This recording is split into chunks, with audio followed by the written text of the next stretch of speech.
If I need to push a car somewhere, pick up a tire, do some basic stuff that men should be able to do, and you can't do it, that's not respected. And respect, of course, is important. But that's good at being a man, being strong.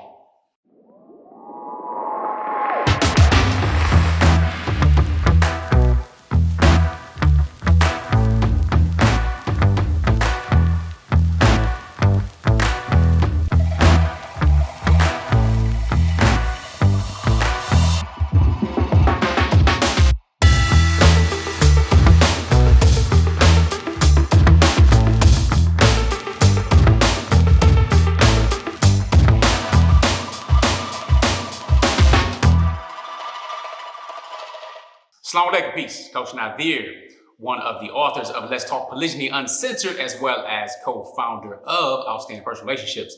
And of course, I'm the coach that helps people get their shift together. All right, with that being said, I want to share something with you today.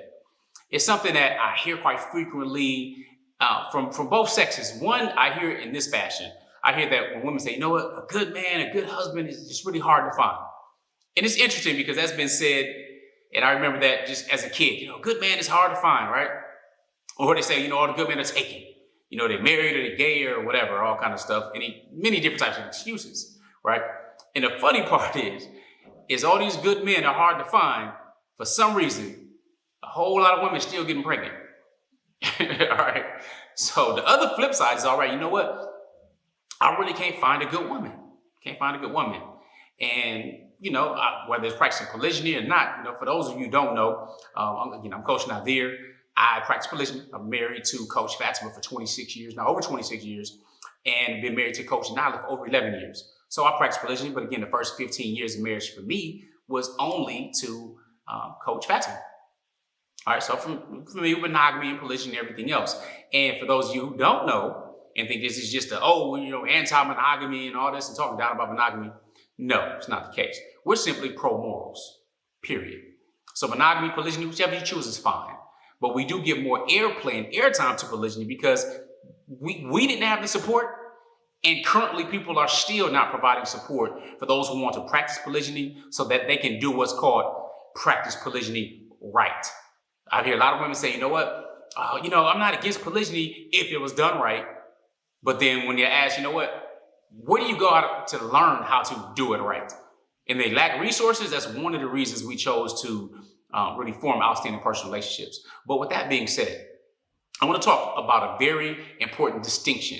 For the sisters, this is really to help you understand the differences. And for the men, this is to help you also understand the differences, but on different levels. I'll try to keep it short and sweet. Now, here's the thing.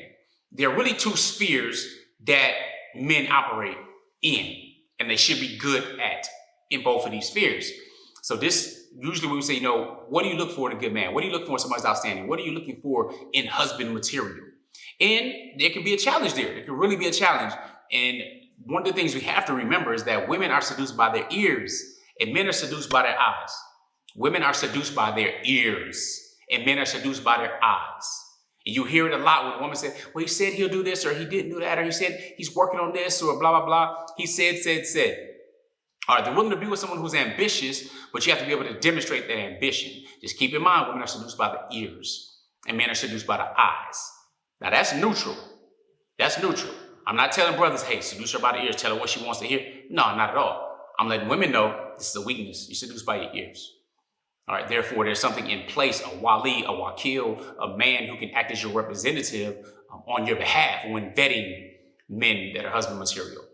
And men clearly are seduced by the eyes. It's one of the reasons women's just innate desire is to be beautiful. All right, many times they may not focus on the right things, but they focus on stuff like eyelashes and, fingernails and toenails and stuff like that versus like what's in between that, between the neck and ankles. But that's not the point of today's discussion. Today's discussion is about understanding the two spheres that you must know well in order to choose well. So ladies, here's the sphere. And I'm speaking to you not as just someone who doesn't know and doesn't have the Bible, and somebody who's just married and already has this stuff. No. I'm speaking to you also as a father. Not that I'm your father, no, but I'm responsible for 5 girls. See, my family, my wives and I have 10 biological children. I have 2 bonus children, so that makes a dozen children between the 3 of us. Okay, so I'm responsible for 5 daughters, 4 biologically and 1 of my bonus baby girl.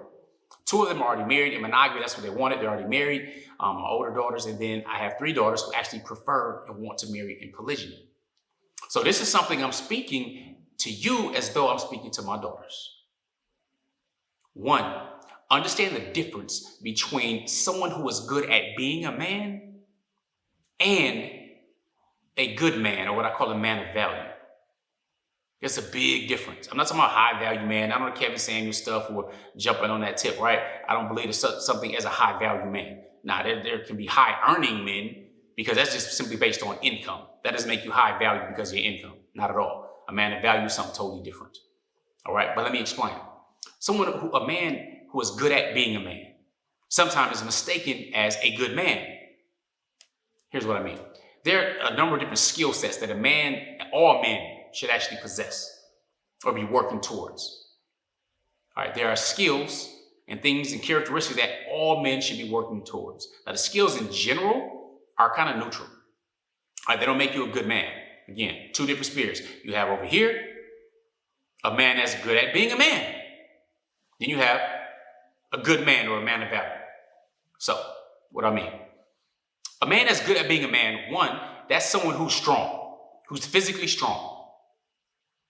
Men should be physically strong, physically stronger than women in general. All right, we're built that way and we should be that way. You shouldn't be weak, a simp. Somebody wants you to open a jar of pickles or something, you can't handle it. All right, you need to be strong. Pick something up heavy, move it, put it down. Pick it up heavy, move it, put it down. Work out, you should be physically strong. If you have a physical handicap, you should still try to work on whatever parts work so that you're physically strong. Because men are supposed to be strong. Now, you may see somebody who's ripped, bodybuilder, extremely, strong, sexy to you, low levels of fat, right? That doesn't mean he's a good man. That just means he's good at being a man, physically strong, something that's an attractive characteristic to women, but also a good, respectable characteristic to men. Man, see, yeah, he's a strong dude. That's good. That's what's up. That's a manly man. All right, if I need to push a car somewhere, pick up a tire, do some basic stuff that men should be able to do, and you can't do it, that's not respected. And respect, of course, is important. But that's good at being a man, being strong. Being able to effectively communicate. Now, of course, that's for both sexes, but especially as men.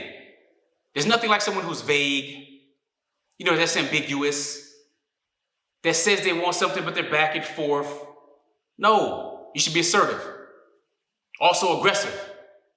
Now, don't mistake aggression for being a tyrant. That just means you can get stuff done. All right, you need to know. See, here, let me give you an example. Aggression, unchecked aggression is immaturity. But aggression, whether it's in football, aggression is that inner warrior that we have as men, that inner soldier that we have as men. All this energy you see as little boys bouncing off of this and racing and being very competitive, that's manly. This is our testosterone. We need this. That aggression is important. It gets things done. It helps us to be able to deal with energies in natural, normal fashion. Aggression is important. That's good at being a man. Now, being a man of value, you understand how to utilize that aggression because a man of value recognizes you don't use this aggression in a negative fashion. You don't use the aggression to go ahead and use against a woman, domestic violence, or beating up kids and stuff like that. That's not how you use it. You use this aggression to set a goal, to head toward that goal, to be physically fit, to be disciplined. That's part of aggression. Getting things done, knowing you're going to die so you have mortality and motivation. Aggression, I'm speaking to you aggressively. You're not intimidated. I'm not being condescending towards you. But I have that energy where you know this is a man's energy. All right? So something like having a presence. I didn't understand this for a while. And I remember a young lady that was in a business I was involved with. She was a banker. And I'd go to the bank and do my business, stuff like that. And then later we met at a business function. He said, I always thought you were really mean. I'm like, what? Really mean? She's like, hey, you're always really serious in your face and everything. And, you're just really intimidating. And people who know me, if you know me now, you might have said that. Oh, no, people who know me, people who know of me, or sisters and women in particular, men don't be like, your husband's intimidating. Not at least manly men or anything masculine men that I know. But she said, you're really intimidating. I just figured there was a thing. And then she said, you just have this presence. I never heard that before. My wife said that. She's like, hey, my friends, sometimes they think you're intimidating. I'm like, what? Why? And sometimes because I'm not all in their face, I'm not, hey, how you doing? And, I'm not mixing with the ladies like that, all in their business. I couldn't tell you many times who somebody's wife is unless they're with their husband. Or if my wife tells me who somebody is, because that's not my business, right? So I'm focused on things I have to do, right? But with that being said, that just means there's a presence. When a man comes into the room, a man is in the room. That doesn't mean that he's going to be a clown or childish and having to crack jokes and be the joke of the room like a class clown in the team. No, a man's in the room is a man's in the room. Somebody can feel protected at the same time. So something go down, they know who to look at if something's popping. Okay? Very important. Same thing with violence. A man who's good at being a man knows how to use violence, whether it's in chopping down a tree, whether it's raising a voice to get something done, whether it's defending the family, knowing how to use weapons. These things are very important. That helps you be good at being a man, but that doesn't mean you're a good man. Because a person utilizes violence, aggression, communication, their presence also in a negative fashion. So the thing that makes this over here look good in and of itself is that that's good at being a man. Know the difference, sisters. Brothers, know the difference. There's some skills you may need. Something like being handy around the house, whether it's with a screwdriver, changing a tire, or, fixing something. All right, being good at being a man, being solution-oriented to get some things done. Being able to have power, meaning you have the ability to take action. But living on your values. You know how to use violence and when it's called for and when it's not. How to de-escalate a situation so everybody is satisfied, or at least there's an amicable solution to a challenge. That's somebody that has morals and lives on their values. You know how to use violence well. Does that mean you're a violent person? I try not to be. But if you're using it well, that's what you do. Why? Because you're a hunter. You're a warrior. That's already in you. Don't try to suppress that. Don't. We have 10 times the testosterone. A healthy man has 10 times the testosterone level of a healthy woman. It's called balance. Being able to have that courage, demonstrate that, move forward is important. These are the things that are good at being a man.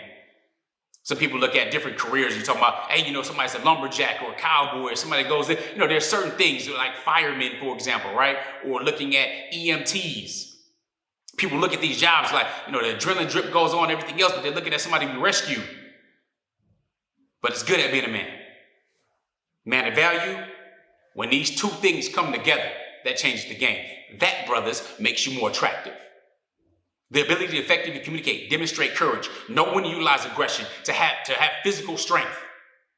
I'm not talking about the emotional strength and stuff yet. Here's some skills that we all need, yes. But in particular, being good at being a man, someone doesn't have time to feel you out emotionally other than they recognize you have self-discipline. You're not just led by your vices. But knowing you have values and you demonstrate them, not out of weakness, because the strong believer is better than the weak believer. You demonstrate them just because. You don't waste your time, talk a whole lot, having unnecessary conversation, talking just to hear yourself talk. That matters. So being good at being a man and saying he's a good man because he's good at being a man, ladies, without recognizing what a man of value is, and that should weigh a whole lot more, but men should work on possessing these skills, that's what makes the difference. When those two fuse together. So for my daughters, that's my job. Is it easy? Not at all. I feel for your plight. Men have far more options than women have. We don't have a biological clock going. We're more demand than the women. So when we talk about polygyny, we talk about it as a solution. Is it for everybody? Please don't come with that idiotic argument. Well, it's not for everybody. Nothing is for everybody. Nothing. Very few things, I should say. Sleep, water, food. Nothing is for everybody. Not even marriage. Not even marriage for everybody. Okay? So please don't come with that. Oh, it's not for everybody. Some people are just those childish arguments. No. We're talking about men of value. Talking about those who want more, want to develop into being leaders, and understanding that the normalization of polygyny in particular will require men to be more, to lead more, to stretch themselves, which helps you accomplish a whole lot more than just sitting there and say, okay, oh yeah, just one, that's it. Okay, cool, I'm done. My book is closed. I want to have a bunch of kids, but she says no, or I have 3, and that's too much, or she's older now, so I'm not. No. Then you limit yourself. Don't expect that man to become much more at all. He doesn't have that number one motivation, that desire to drive him to do much more. And if you follow some of my trainings, I'm talking about sex transmutation. Sex transmutation. And I'm talking about this old trans stuff in today's time. Unfortunately, I have to even explain that. But there's a chapter in Think and Grow Rich by Napoleon Hill that talks about our drive and our utilization of the strong energy that we have within ourselves, carrying life fluid, if you will, that gets produced at 12 to 1500 per second. But utilizing that energy to do something productive and magnificent and big out of our desire that we created for women is huge. So when polygyny enters the picture, that's for strong men. That's not for weak men. It's not for average men. So if you're average, I suggest you step it up. If you want more, I think you need to utilize how to use your energies to become more, to not just be good at being a man, but increasing yourself to a man of value. And ladies, understand there's a difference. Just because you see somebody that looks good at being a man doesn't mean he's a man of value. All right, we have a lot of examples of that. So whether it's those who are on the Derek Jackson self-crown thing, talking all this monogamy stuff and everything all the whole while, multiple affairs, cheat on his wife, lots of pregnancies and all that foolishness. Or you get other people who are relationship coaches, but they've been divorced so many times. It's like, why listen to you? You're not teaching on what not to do to get divorced.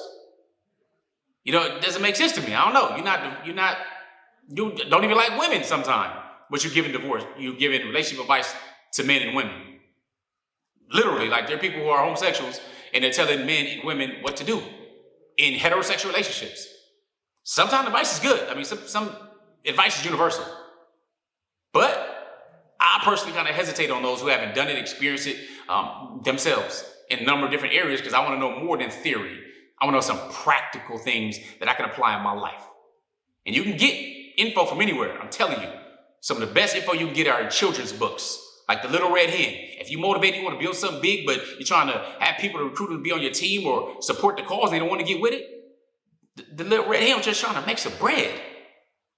Talk to the cow, talk to the pig, talk to the horse, or whatever other animals the Little Red Hen talked to. They were all like, not I. So the Little Red Hen made it happen. She got it done. She got that bread. And as soon as she was getting that bread, it was hot and everybody wanted to have some. She's like, nah, you didn't help, you didn't pitch in, you didn't put in. Got it done. The lessons, crucial. The ant and the grasshopper. Come on. The ant was thinking winter all summer. But all summer the grasshopper was playing, was distracted, was busy binging on Netflix, thinking that this warm weather is going to last the whole time. Didn't put stuff aside for the bad weather. Didn't put it together when it got cold, when things changed over, when the regular harvest and all that stuff died. Grasshopper died though. Ant was all good, was thinking winter all summer. And understood it was worth it because now you can think summer all winter. That's basic discipline. The stories and the lessons from these stories, invaluable. So with that being said, didn't want to make this too long. Nevertheless, understand the difference between being a good man and a man of value. You want to have one that's high level, the kind that I'm looking for to marry my daughters. Both of those have to work. They got to mix. So with that being said, I'm Coach Nazir, coach that helps people get their shift together. I'm out. Remember GLC. Grow intentionally, love fearlessly, and connect on a higher level every single day. Assalamu alaikum. Peace. Here are 3 ways outstanding personal relationships can help you. 1 is by following us on our social medias. Follow us on IG at Outstanding Relationships and on Facebook and YouTube at Outstanding Personal Relationships. And make sure you subscribe and hit that notification bell. Number 2, make sure you head over to outstandingpersonalrelationships.com and subscribe to the email list. From there, you will get downloads as well as updates, any and all updates. And you also get an update on the release of our new book, Let's Talk Polygyny, Uncensored. Number 3, if you are serious about polygyny relationships and really developing fulfillment and happiness, make sure you register for our Relationship Mastery Inner Circle, which is members only, which includes downloads, it includes access to us live on a weekly basis. So that's at outstandingpersonalrelationships.com/RM. We'll see you soon. Assalamu alaikum. Peace.